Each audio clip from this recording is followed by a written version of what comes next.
सबसे पहले सारे नेशनल यूथ अवार्डियों को नमस्कार, हेमंत यादव का। जैसा कि मित्रों, जैसा कि आप देख रहे हैं कि कोरोना पूरे भारत, पूरे विश्व को कैप्चर कर रहा है, उसी के सिलसिले में आज हमारी एक मीटिंग बुलाई गई है, जिसमें फिलहाल अभी कम लोग हैं। लेकिन धीरे-धीरे लोग जुड़ते रहेंगे। तो सबसे हमारे बीच में जो विधायक जी और हमारे वरिष्ठ नेशनल यूथ अवार्डी हैं, उनको भी उनका भी आभार कि वो अपना उन्होंने समय दिया। तो जी, तो हम हमारी ये इच्छा है कि जैसे कि हमारे साथ में अजीत है, शुभम है, हरिकिरत है। हम जानना चाहेंगे कि आप साथियों से एक-एक करके कि आप कैसे काम कर रहे हैं? सबसे पहले अजीत से बात करना चाहेंगे। अजीत, जी बताइए। जी। इस टाइम हम पिछले 1 महीने से गाँव में हैं अपने, क्योंकि मैं लखनऊ से आ चुका था। तो यहाँ पे हम लोग स्थानीय जो अपने ग्राम प्रधान हैं, एक तो ये था कि जो लोग बाहर से पलायन करके आ रहे थे, वो गाँव के लिए सबसे बड़ी समस्याएँ थी। तो आस-पास के गाँव में हम लोगों ने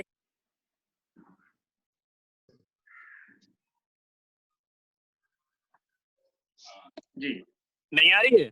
आ रही है, बोलें। हाँ, तो एक तो ये चला था कि जिस तरह से क्वारंटाइन किए गए थे लोग, उनकी देखभाल की जाए और उनको ठीक से। तो अच्छी बात ये रही कि कोई भी पॉजिटिव नहीं निकला है हमारे क्षेत्र में इधर।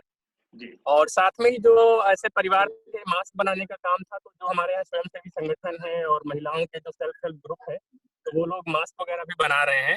तो इस तरह से हम लोग जो ग्रामीण स्तर पे जो प्राइमरी लेवल पे चीजें होनी चाहिए, वो चीजें की जा रही हैं। और खास बात है जागरूकता को लेके, चाहे वो व्यापार के लोग हों, व्यापारी मंडल, और उन सबको भी जागरूक किया गया है किस तरह से सोशल डिस्टेंसिंग का वो पालन करेंगे। तो यहाँ पे चीजें बेहतर हैं, अभी काफी ठीक ढंग से चल रहा है। और जो आगे ये बात आ गई, हम लोगों का एक अच्छा मुद्दा है कि हम लोग अपने शरीर को जिस तरह से डोनेट करें, और जो टीका, बहुत सारे रिसर्च हो रहे हैं और देखिए कैसे इसको अजीत जी 1 मिनट रुकिए। पहले जी। विषय स्पष्ट हो जाए। कोई डोनेट हाँ, करना बिल्कुल। तो स्वेच्छा का विषय है, नंबर 1। नंबर 2 अच्छा। चीज़, लोग नेशनल यूथ अवार्डी हैं। तो जी। हमारे सोचने का नज़रिया, आपको जब राष्ट्रीय युवा पुरस्कार प्राप्त हुआ था और भारत जी। सरकार ने आपको हिंदुस्तान के करोड़ों लोगों में से ढूँढ कर निकाला, आपने कुछ ऐसा किया ही बिल होगा। इसीलिए हम आप सबको बिल्कुल, बोलते बिल्कुल, हैं, बिल्कुल। आप लोग व्यक्ति नहीं हैं, एक चलती-फिरती संस्था हैं। तो एज ए संस्था की सही। तरह हम लोगों को सोचना चाहिए कि हम जी। देश के लिए, इस समय देश पर महामारी है, विश्व में महामारी जैसी मतलब जैसी नहीं जी। महामारी है, उससे हम अपने को जी, कैसे जी, बचाएं, बिल्कुल। अपने से जुड़े लोगों को कैसे बचाएं और इस देश को कैसे बचाया जा सकता है, इस समाज को कैसे बचाया जा सकता है। इस विषय में अगर हमारा सोचने का नजरिया पॉजिटिव रहेगा और आज की तारीख में नहीं, हम रोजी रोटी और दूसरे कामों में बिल्कुल, संलिप्त। जब हमको राष्ट्रीय युवा पुरस्कार मिला था, उसके 8-10 साल पहले आपने बिल्कुल। किस से सोचने का मन बनाया था? क्या इस समय लॉकडाउन के समय हम पिछले बैक की तरफ, अपने जीवन की तरफ दृष्टि किए हैं? कौन से वो जज़्बात थे जो हमको पूरे समाज के सामने काम करने के लिए प्रेरित किए? जी, इस जी। दुनिया से इन विषयों पर बात करने के लिए अगर हेमंत जी ने कल कहा, परसों कहा, तो मैंने कहा ठीक है, बात कर ली जाएगी। अब हम लोगों को कल, जैसे मैं एक बात आपसे कहना चाहता हूँ, तो समझ में आ जाएगा किसके लिए ये बातचीत हुई। कल माननीय मोदी जी ने मन की बात में एक बहुत महत्वपूर्ण बात कही। बातें तो बहुत कहते हैं लोग, लेकिन जी। कौन सी बात आपको कब पिच कर जाए, आपको कौन सी बात पिच कर जाए किसकी। माननीय मोदी जी ने तो जीवन में कभी शुरुआत नहीं की कि मुझे प्रधानमंत्री बनना है, और उनको बुला करके बिल्कुल। गुजरात का मुख्यमंत्री बनाया गया। उस समय उत्तर प्रदेश के बहराइच में थे, माननीय अटल जी का फोन आया और जी, माननीय जी। को मुख्यमंत्री बना दिया और उनके कार्य अच्छे होते चले गए, देश ने पसंद किया और आज वो भारत के प्रधानमंत्री हैं और सर्वाधिक सफल लोगों में से हैं और दुनिया में बिल्कुल। अपना स्थान रखते हैं। तो उन्होंने जो बात कही थी, जो परिभाषा हमारी मानव की किया, उन्होंने कहा है कि प्रकृति, विकृति और संस्कृति, 3 शब्द कल उन्होंने कहे और मैंने बड़े गौर से सुना। कहा प्रकृति वो है, हाँ, जैसे गंगा जल है, यमुना जी का जल, नदियों का जल है, बरसात हाँ। का जल, उस पर किसी का नियंत्रण नहीं, उस पर हम सब बराबर का अधिकार समझते हैं। वो हमारा अपना अधिकार है। वायु पर हमारा, हम व्यक्तिगत अपना अधिकार मानते हैं। हम सूरज की किरण पर या प्रकृति के द्वारा जो चीजें निःशुल्क हमें प्रदान की गई हैं, उस पर हम अपना सब लोग बराबर का अधिकार मानते हैं। जितना राष्ट्रपति और प्रधानमंत्री मानते हैं, उतना एक गांव का आदमी और हम आप सब मानते हैं, दुनिया के लोग मानते हैं। एक बात, विकृति तब होती है जब प्रकृति के संसाधनों का हम अपने लिए ज्यादा ही, दूसरे के हिस्से को अपने में ज्यादा ही कर लें। जैसे गंगा जल को हम कहीं पर बांध करके और अपने में हिस्से में करना शुरू करें, और कहें इस घाट पर अकेले हम स्नान करेंगे, कोई दूसरा स्नान नहीं करेगा। अगर प्रकृति के उनको हम बांध कर ना शुरू करेंगे, अपने लिए ही दोहन शुरू करें, वो विकृति कहलाएगी। लेकिन संस्कृति कहाँ हो जाती है, जो हम अपने हिस्से का भी दूसरे को दे दें, जो मेरा राइट बनता है, अगर हम उसको भी दे दें तो अगर ये संस्कृति बन जाती है। यहाँ तक दधीच जी ने उस समय की बात करिए, अपनी हड्डियां तक दान कर दिया था। तमाम लोगों ने सब कुछ दान कर दिया जब जरूरत पड़ी। तो ये संस्कृति हमारी है, भारत की संस्कृति है। उस संस्कृति के लिए हमको आपको मिलकर के काम करना, क्योंकि आप एक सांस्कृतिक रूप से उसके ध्वजवाहक हैं। ध्वजवाहक इसलिए कि जब राष्ट्रीय युवा पुरस्कार मिला था तो कोई छोटी बात नहीं थी, वो बहुत बड़ी बात थी। और मैं समझता हूँ कि ये राष्ट्रीय युवा पुरस्कार जिनको प्राप्त हुआ या जिनका इसके वही लोग इसका मतलब प्राप्त करते हैं। और जब आपको ये राष्ट्रीय युवा पुरस्कार मिला था तो पूरे हिंदुस्तान के उन युवाओं के बीच में प्रदर्शन किया गया, अकेले नहीं दिया गया। उन सारे युवाओं को, चाहे एनएसएस हो, चाहे जिस भी प्रकार, चाहे प्रदेशों के युवा हों, एनसीसी कैडर हों, जो भी हों, और तमाम प्रकार के युवाओं को बुला करके दिखाया जाता है कि ये राष्ट्रीय युवा पुरस्कार दिया जाता ताकि और लोगों के मन में प्रेरणा पैदा हो। तो हमारा देहदान सवाल नहीं है। देहदान के लिए तो बहुत से लोग हैं, बहुत से लोग अपना सर्वस्व न्यौछावर कर चुके हैं। हम अपने कृत्यों से, जिसकी जितनी सामर्थ्य जहाँ पर है, हम कोरोना के समय देश को, नागरिकों को कैसे बचा सकते हैं। अंतरराष्ट्रीय हमारी सीमा नहीं है, वहां तो मोदी जी और लोग काम कर रहे हैं। लेकिन जैसे हमारे बीच में बहुत से लोग दूसरी जगह पर फंसे हैं, एक मोबाइल आता है आपको आपके नजदीकी लोगों का, कोई सूरत में फंसा है, कोई तमिलनाडु में फंसा है, कोई केरला में, कोई कर्नाटका में, कोई अहमदाबाद, कोई कहीं फंसा है, उसको हम इसमें क्या सुविधाएं दिला सकते हैं। वहाँ अभी हम नंबर आपको व्हाट्सएप कर देंगे।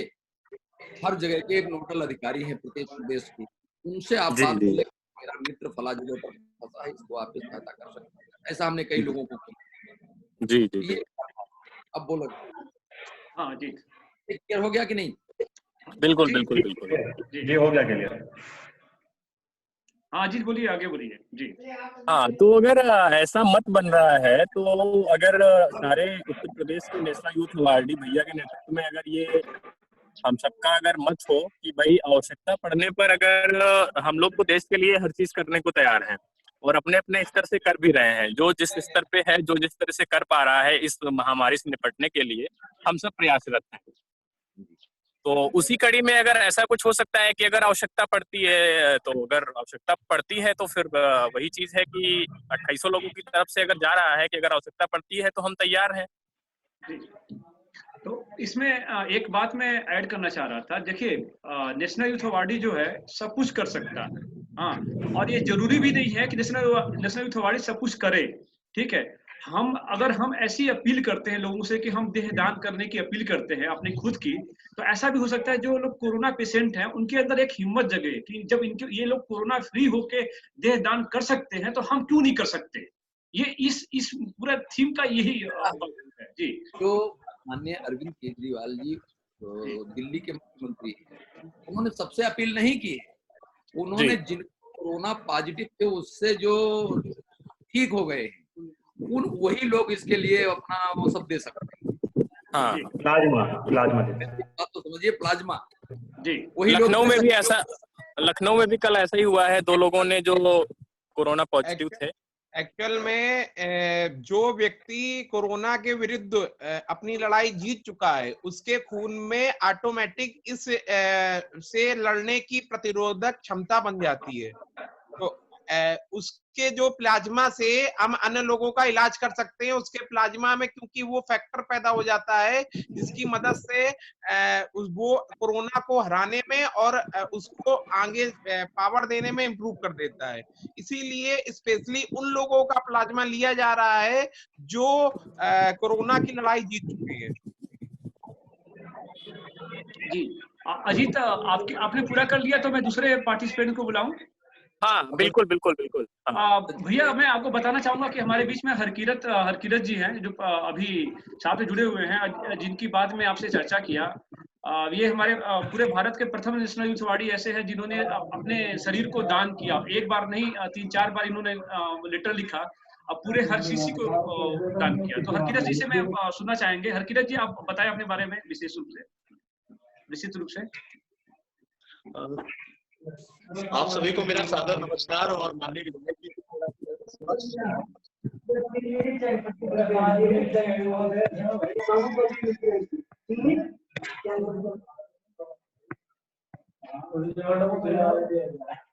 हरकिरत आप आवाज सुन रहे हैं हमारी?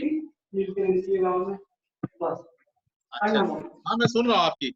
हाँ बोले आप, आपको बोला गया आपने कैसे? आप भी है, असरदार भी है, हाँ और नेशनल अवार्ड भी है, तो आप बोलेंगे उसका मतलब होगा।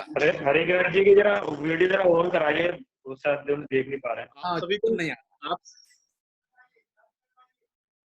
हरकिरत जी। हाँ, आप सभी को मेरा सादर नमस्कार और माननीय विधायक जी को चरण स्पर्श। जैसे आप जानते हैं कि कोविड-19 में लॉकडाउन के तहत हम लोग सभी लोग सोशल डिस्टेंस का पालन करते हुए, आइसोलेशन का पालन करते हुए और सैनिटाइजर का उपयोग करते हुए हम लोग का उपयोग कर रहे हैं। जहाँ तक मैं अपनी व्यक्तिगत तौर पर सेवा करने का अवसर बताऊं तो मैंने आपको, जैसे आप सभी को पता है कि वैक्सीन प्रशिक्षण शोध के लिए गवर्नमेंट ऑफ इंडिया और गवर्नमेंट ऑफ यूपी को मैंने पत्र प्रेषित किया है। और उसके उपरांत मैं कम्युनिटी में सोशल डिस्टेंसिंग का पालन करने हेतु लोगों को बता रहा हूँ। और जो गवर्नमेंट ऑफ इंडिया का जो आयोग का ऐप है, आयोग ऐप या आयोग सेतु जिसे बोलते हैं, वो लोगों को मैं डाउनलोड करने का तरीका बता रहा हूँ, उसका संचालन करने का तरीका बहुत सुंदर ढंग से बता रहा हूँ। और दूसरी चीज, जो मलिन बस्ती है जहां तक लोग पहुंच नहीं पा रहे हैं, वंचित समुदाय के लोगों के बीच में जा जाके साबुन का डिस्ट्रीब्यूशन करना और उनको अपने खुद के मास्क बनाना। जो हमारे पगड़ी होती है, सिखों की जो पगड़ी होती है जो शादी ब्याह में आई थी, उसकी पगड़ी का मैंने ये देखिए मास्क भी बनाया और डिफरेंट डिफरेंट कलर का, जो लोगों को फ्री ऑफ कॉस्ट। जी बोले, बोलते रहिए हरकिरत जी। शायद थोड़ी सी नेटवर्क प्रॉब्लम है हरकिरत। तो जी हरकिरत आप बोलते रहिए, आपकी आवाज कट गई थी बीच में। जी जी जी करेक्ट। तो मैं ये चीजें कर रहा हूँ। और हम लोग दूसरी चीज हैंड वॉशिंग करने का तरीका भी मैं बता रहा हूँ वीडियो के माध्यम से। लोगों को सोशल डिस्टेंसिंग का गोला बनाकर उनको हाथ धोने की कला भी बता रहा हूँ, ताकि वो हाथ कैसे धोना है, 20 सेकंड में कैसे धोना है, और आयोग ऐप या आयोग सेतु को कैसे उसको डाउनलोड करके कैसे उपयोग करना है अपने लिए और सराउंडिंग एरिया के लिए, अपने सचेत रहने के लिए बताया जा रहा है। सोशल डिस्टेंसिंग के साथ ये मैं सैनिटाइजेशन के लिए उपयोग करने के लिए ये डिब्बे हैं लोगों को दे रहा हूँ। जैसे पुलिस के लोग हैं या डॉक्टर्स हैं, नर्स हैं, एडम है, आशा है। दूसरी चीज, आशा और आशा संगनी के माध्यम से घर घर जाके वो गृह भ्रमण करके स्क्रीनिंग भी कर रही हैं और उनको कोरोना वायरस के बारे में, कोविड-19 के बारे में विस्तार से जानकारी भी दे रहे हैं। अगर यूँ देखा जाए, यहाँ तक कि हम लोगों ने करीब लाखों लोगों तक पहुंच अपनी बना ली है सोशल मीडिया के माध्यम से और 1-to-1 कम्युनिटी के माध्यम से। और क्या कहते हैं,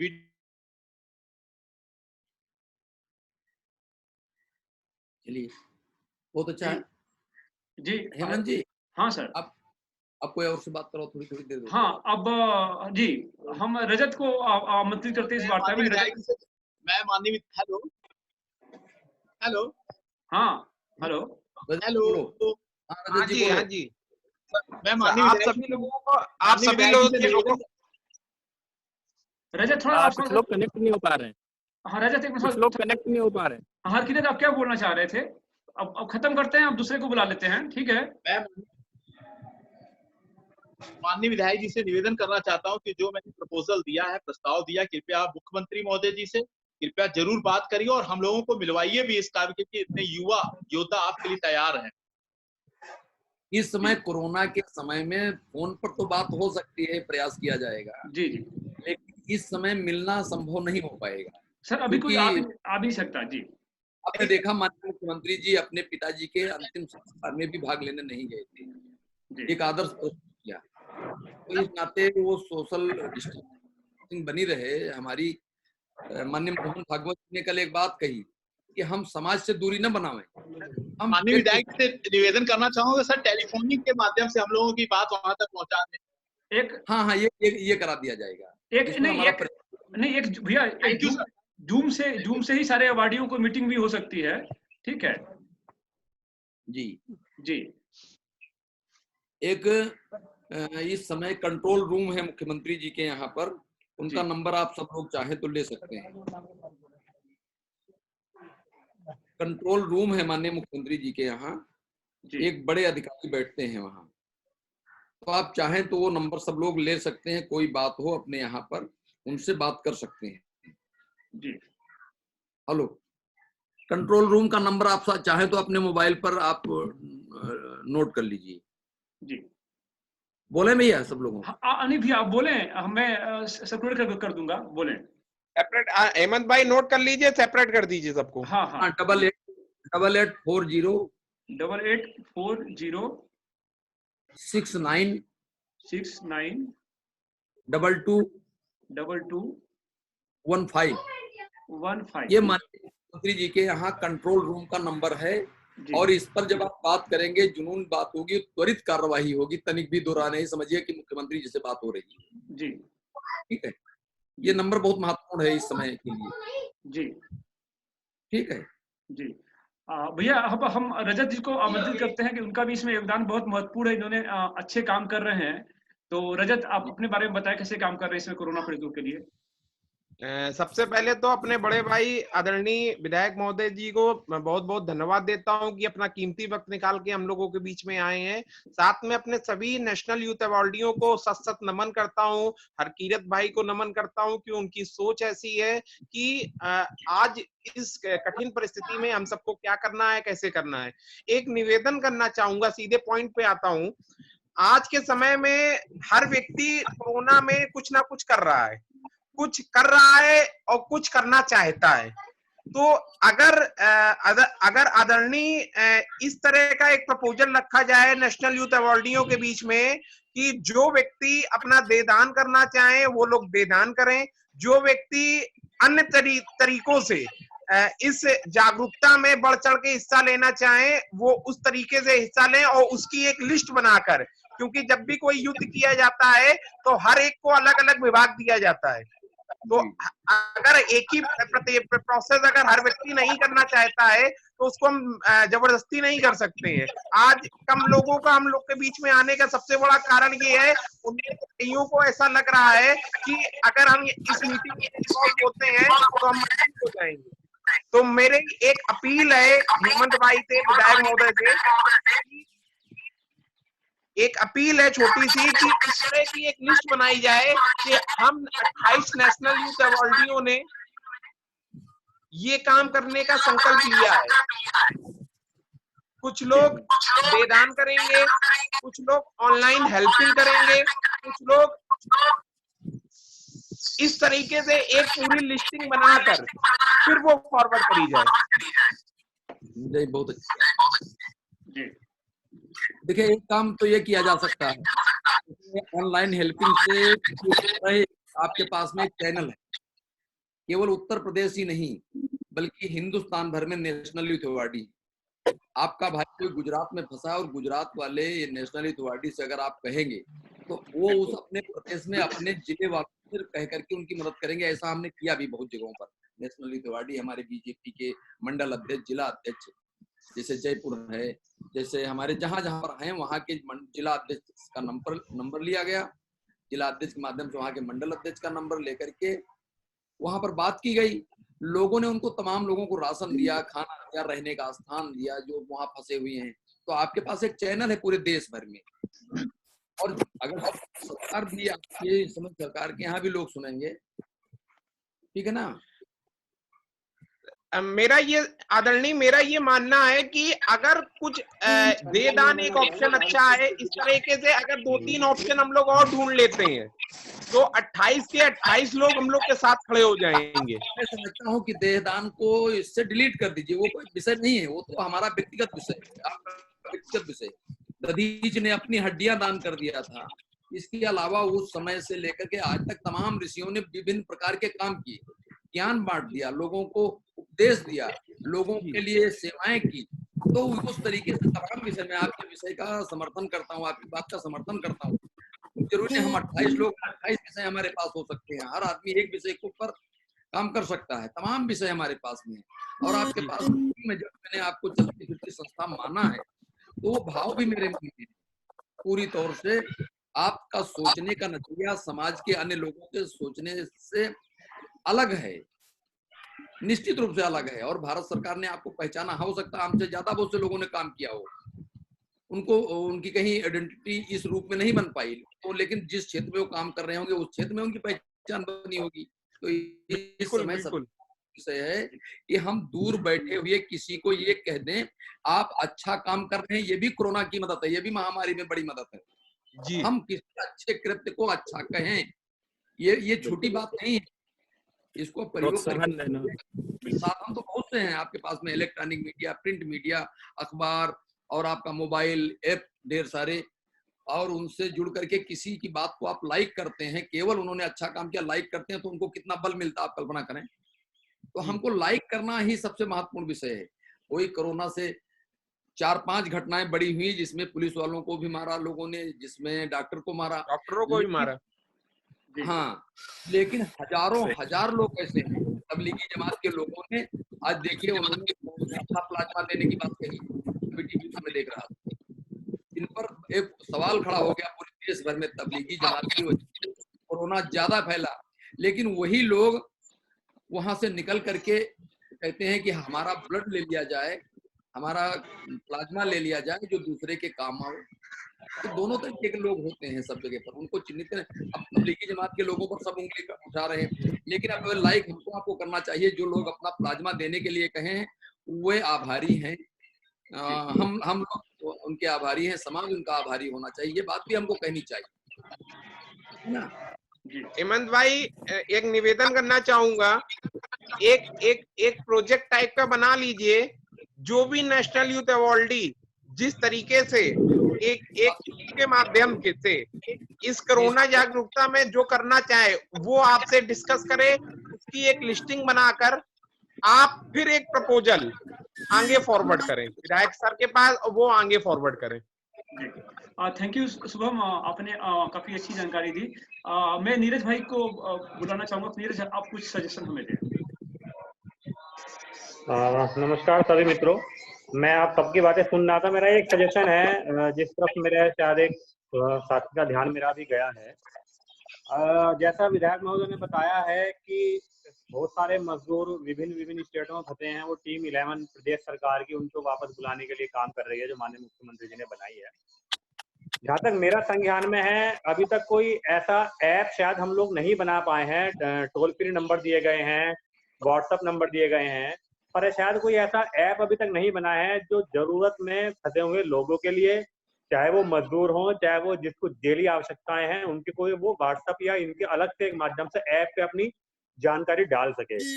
तो अगर ऐसा हमारी टीम, जैसे टीम 11 बनी में हम 28 लोग हैं, टीम 28 ऐसा कुछ कर सकती है, जो लोग थोड़ा सा IT के टच में हैं,